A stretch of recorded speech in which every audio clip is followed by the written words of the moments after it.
reason why cartoon characters wear white gloves is way more disturbing than you think. So everybody's familiar with this very specific style of white glove that a ton of classic cartoon characters wear, but not many people really question why they're wearing the gloves. It's just how it always has been. Unless you're the character Bobby from an extremely goofy movie who jokingly asks this exact question. Do you ever wonder why we're always, like, wearing gloves? Yeah. That's just a funny little gag, but it's a good point. Why do they wear the gloves? Well, a lot of people will tell you it's so the character's hands can stand out from their darker bodies, which made it easier for animators to make them more expressive and to better convey the things that they were doing with their hands.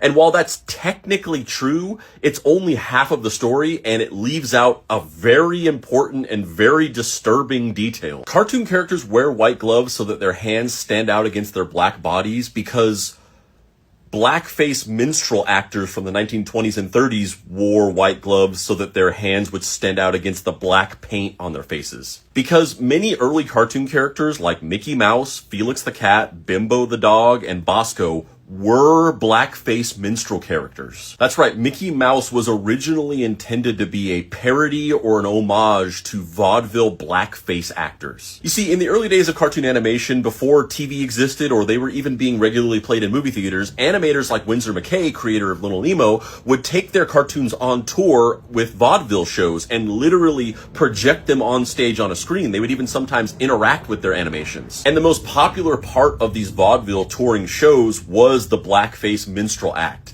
And so the animators, trying to grab the audience that was there to see the blackface minstrel shows, would pattern their characters off of those blackface actors. So the cartoon characters would take on the physical traits of these blackface actors, like the dark black skin with the white or red mouth and eyes, and also the personality traits and tropes of blackface minstrelsy, like the mischievous trickster character, which was very common in blackface and was also what most cartoon characters in the 1930s and 40s were. This minstrel style of cartoon character carried over from the vaudeville era of animation to the film era of animation with characters like Mickey Mouse and Felix the Cat. And after a while, blackface minstrel shows obviously fell out of favor and people just kind of forgot that they were like that. So the style of the character became solely associated with cartoons. And that's how we ended up with generations of these cartoon characters with these inexplicable white gloves. And again, many people will tell you, no, it's nothing to do with blackface. It's so that their hands can stand out from their bodies, but that's just not historically accurate. And here's the thing, I love animation like many people, and I love many of these characters. I'm not trying to get anything canceled.